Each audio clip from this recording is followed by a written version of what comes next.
মিনহা খালাকনাকুম, পড়েন মিনহা খালাকনাকুম ওয়া ফিহা নুঈদুকুম ওয়া মিনহা নুখরিজুকুম তারাতান উখরা।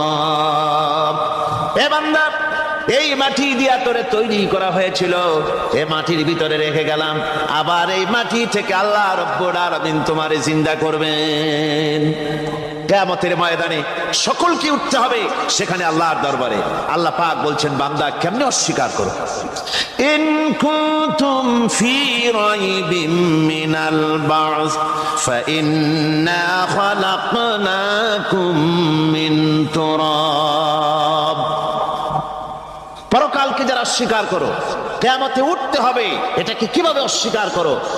চিন্তা করে দেখো, তুমি নিষ্প্রাণ মাটি ছিলে, সেই মাটি দিয়েই আমি তোমাকে তৈরি করেছি। আবার আল্লাহ পাক মানুষকে আরো বুঝান, কিয়ামত আছে, পরকাল হবে, আল্লাহর দরবারে উঠতে